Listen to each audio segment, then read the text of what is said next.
I first want to thank the Gazelle Group for putting this together. They do an awesome job. I knew this would be a real difficult opener for us. Have no tape of them. You know, whenever you go into a game like this, you like to be prepared. You know, tried to do the best you can off of last year's tapes. They changed up a lot of stuff, the screen coverage. I got to give Princeton a ton of credit. They did an unbelievable job, well coached. They're a Sweet 16 team. And it's on me to have our guys more ready. It was 12-4 out the gate. Can't start off a game like that. Do like our teams fight. We fought back. Couple possessions short. You know, got to finish around the basket. I think we missed 17, I think was the number that someone gave me. 17 layups. Not a recipe to win a game on a neutral site. But again, you know, Princeton did a great job. I want to thank our fans. Our fans came down. I appreciate that very much. And, you know, Princeton was better than us today, and that's on the coach. I got to do a much better job of getting us off the gate. They did a couple flare actions that we weren't as prepared as I'd like to be with it. Probably needed one more veteran defender, really, against a good basketball team like that, but that's going to be an NCAA tournament team, there's no doubt in my mind. And they're going to have a great year, so congratulations to Princeton. You know, I think one thing that we've been able to do, the hard part is no prep for this game. You know, you could watch last year's tape, it was a different team. And I told our guys, you got to be prepared for anything. They did change up some stuff that they didn't do last year that they did this year. They were always in deep drop coverage with their fives. They changed that up considerably. So my prep wasn't as good, but you got to be able to prepare on the fly for these early games with no film. And our team, I like our team. We're going to be good. We're going to be good. We got to figure it out a little bit, and we got to get a couple more pieces back. But we were able to fight against a quality team with some veteran players. And I will tell you, I watched Alico a ton, and I liked him a ton. And then I see him live, and you know, it doesn't do him justice. He's really poised and strong and physical. And you know, they just made a few more plays than us down the stretch. And you know, again, I think we get a lot out of a game like this. I really do. It's a neutral site. It's a different kind of environment. You got to be ready to play wherever the game is, you know, thrown up. And when you're playing quality teams, you know, I would think this is an NCAA tournament team for sure. Right off the bat, I hope it helps prepare us for the next one down the road. I mean, they really, they did a good job of offensive rebounding. You know, they kind of space you out. If you really know basketball, they take threes or layups. They space you out and they take threes, so it's long rebounds that come off the rim. And they can track them. You can always track a three when you shoot it. And our guys didn't do a great job of putting bodies on bodies. And then obviously, you know, us not finishing around the basket hurt our, you know, defense too tremendously. So, you know, we got to out-rebound teams like that. We got to make sure, and it's you know, less possessions in a game like that. They were running a lot of clock on all their possessions. We're trying to get up and down a little bit. So, I think you can learn a lot. And I like, you know, I got my young guys some minutes. I got some other guys in the lineup. And it's a tough game. It's a tough game for young guys because it's just a lot of different actions. But better days ahead for us. Aaron and then Steve. Coach, you played your bench a lot, especially down the stretch. What went into that decision? Well, when you start 12-4 or whatever it was, you know, I mean, you go to our bench kind of sparked us. I like this team. I like the depth that we have. I think we get some things off the bench too, and you know, I was looking a lot at the plus minuses too, like the different lineups. It's just a very difficult game with matchups and what have you. So we're going to play a lot of guys. We're going to play, you know, up tempo, and we're going to continue to use our bench. Hopefully, it grows too as the season goes on because we have a couple guys we're waiting on. How would you assess your backcourt play tonight? Yeah, I mean, if you look at the numbers, you know, obviously the numbers weren't great, but again, I got to put these guys in better situations. You know, we got to make better decisions. We do have to finish at the rim. We had a lot of layups that, you know, their numbers would look a little bit different. But again, you know, I always tell you guys, you know, the early games in the season, they're on the coaching staff. So we have to be prepared for everything, and we weren't.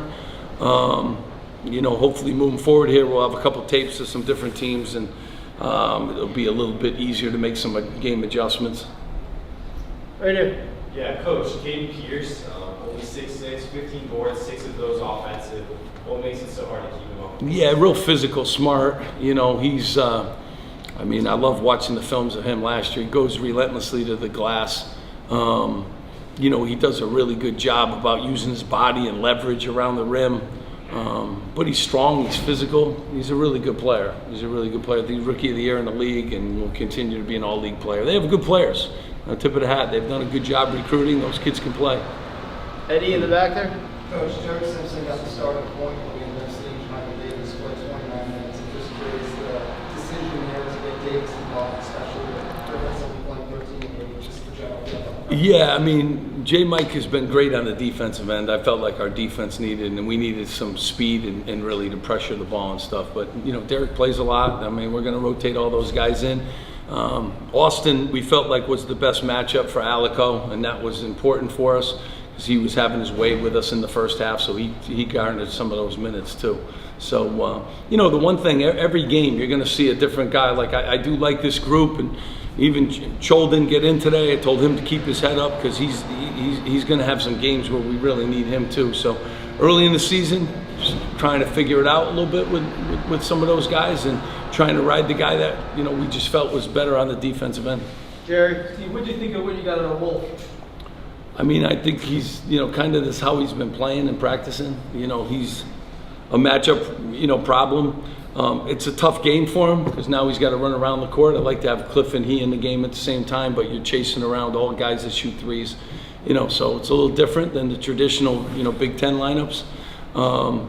But he's getting better and better. You know, he really is, and I'm real pleased with his progress, and I got to, you know, get him some more minutes. What do you think of how they defended Cliff? Yeah, I mean, I knew that they would. I mean, I thought Cliff got some really good looks too, but, you know, they came with double teams, and that's what they've shown on tape, and, you know, they came big to big. You know, they've actually have 3 different ways they doubled down in the post, so they only used one of those ways. We were prepared for all 3. Cliff's going to have to get used to that. But, you know, he still had his opportunities, and you know, it's on me to make sure that, you know, he's finishing and taking care of business around that rim because he's, you know, he's talented. Right here. Steve, is first time this rivalry has been played in a decade. Is it one you would like to see continue? Yeah, absolutely. Yeah, absolutely. And, you know, we've tried to play, I think we've played every team in the state of New Jersey and tried to do a good job since I've been there. We played FDU, we played Ryder, we played we're going to play St. Pete's coming up here. You know, we've played obviously Seton Hall. So we have played everyone except I think Monmouth is the only team that we haven't played. And, you know, like to play them too at some point in time. So, Chris. Coach, do you feel like the game changed a bit when Antoine Wolf came in, and then on the follow-up to that, you know, how does he feel? I know it was a hard fall. yeah, I mean, I hope he feels all right. I mean, he's a football guy, so hopefully he'll be all right. But he landed on his tailbone, so hopefully we'll, you know, we need him, you know, moving forward. So we don't need any more injuries right now. Ellis, and then we're wrapping up with Brian. No, Fernandez had a lot of ball handling duty, also 3 assists, slowly shooting a little bit. What do you see from his overall performance today? I mean, Noah had, you know, some tough defensive assignments too. Peters can really shoot the ball. I mean, Peters can play. I mean, Alico can really play. I mean, they got some weapons, and then Martini stepped out and made some threes too, which makes it real difficult. So Noah had to guard a lot of different guys, and you know, Noah's going to be good. He's going to be good. Need him to talk some more and be a little bit more verbal with these guys. But, you know, he was 3 for 10 today. I mean, he could be a 7 for 10 guy, 8 for 10 guy, too. I've seen him do that. So we need him to be, you know, a good player for us. And I like our backcourt. We got different guys and different pieces. Just got to kind of blend it all together. And tonight's a hard game to, you know, be able to do that, you know, and that's because of the job that Princeton does. Last one, Brian. 2 quick ones. What, was this questionable? Could he have played, or how close was he to? I mean, you know, I'm not really in the, you know, Mawat's going to tell people when he's ready. So he's been practicing. So, you know, it's kind of on him, you know, moving forward. But, you know, he's only going to play when he feels 100%, and I don't know when that'll be. Gavin Edwards played 13 minutes. Just what do you take away from how he played today? Yeah, no, Gavin's going to be really good. He's got a terrific. I mean, a real tough game, and there were tough matchups throughout the game, and. You know, it's just one of those nights. He's going to learn a lot. He's in the gym all the time. He's an awesome kid. You know, he's going to be real good. Counting on him to be a really good player for us. All right, thank you guys. Thank you guys. Appreciate you guys coming.